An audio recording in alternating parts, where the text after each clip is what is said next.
I'm currently in the process of disassembling my 408E. Well, at this point, I'm pretty much done, but while I was in the process, I knew that I was going to need some kind of tool to be able to compress these clutch springs. Now, there's some springs on here, a couple springs that you're able to compress with your hands. They just don't have that much tension on them, but three of these, you just can't do it. You can't do it with your hands. You have to have some kind of tool. So I thought about rigging something up. I was like, well, I could try to, maybe rig something up out of some scrap or whatever. But before I do, I wanted to look online to see what kind of tools were available. And I found this one. Now, this is a Bondo clutch drum or spring clutch. I don't remember the exact name for it, but the brand is a Bondo. Now, there are other ones on there, different brands that look similar to this. I don't know if they're the same tool or not. Quite possibly they're the same tool, but they're all about the same price. This was about $26 before taxes, and after taxes about 28, and shipped the next day. So pretty reasonable.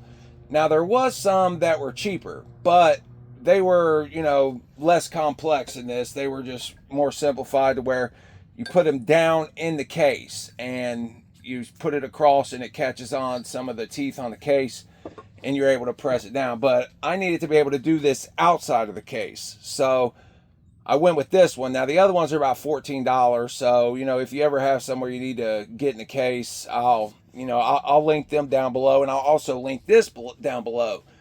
Now, I didn't plan on doing a video about this. I just thought, this is going to be some flimsy, cheap little tool that I will be lucky if I can get done with this, be able to disassemble and reassemble the springs. But I was pleasantly surprised with how well built this thing is.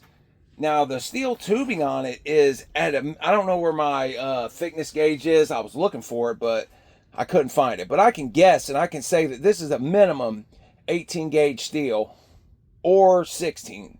I'd say likely 18, but could be 16. That's pretty heavy duty for this thing. I was really shocked with the weight and, the actual thickness of the steel. Because, like I said, I really expected this just to be some cheap little thing. I don't know how they were able to sell this for that price. I mean, it seems like to me like the steel alone would be pretty close to that price. Now, obviously, it's not very complex, and you can build this pretty easily. But I was looking at the welds too. The welds look pretty good. Everything. I'm really pleasantly surprised. So I thought, you know what? I'll do a video and give them a shout out because they definitely deserve it, and I want to also help anyone else who may need something like this. So if you don't know, I'll show you how this is supposed to be used. Now you can see here, these got little arms that go on to this little T right here, and there's two different holes to where you can have it shorter or longer depending on what you need. Now just take a look at that. Look at how thick these arms are. They're at least 3/8 inch. I mean, pretty heavy duty. But anyway, you put this on, put it on both sides, and you can use this to go up or down. And then it's got a set screw in the back. And in the back, you raise this up there. And I use it to take off 3 of them.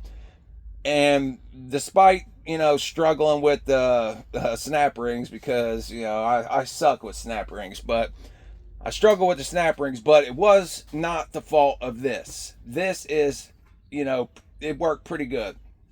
One thing that I wish they would have on here, but you can't get everything, but I wish there was some kind of locking mechanism here to keep these arms from falling off, because they will fall off when you're moving it around.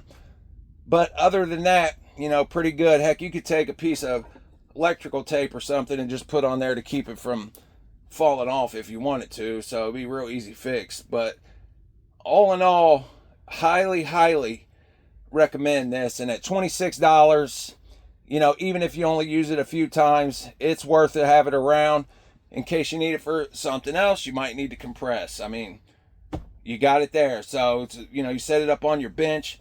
It's heavy duty enough to where you could put the drum on and it won't fall over. I was thinking, like I said, it was going to be so lightweight I'd have to try to clamp it down to my bench and be able to use it, but sets up there fine. Once the drum gets on there, there's enough weight in this, holds it right in place. You move the set screw, screw it down. Easy breezy, beautiful. So anyway, if you're interested, I'll link this down below, and I'll link the other one down below as well. But appreciate you watching. Till next time, take it easy.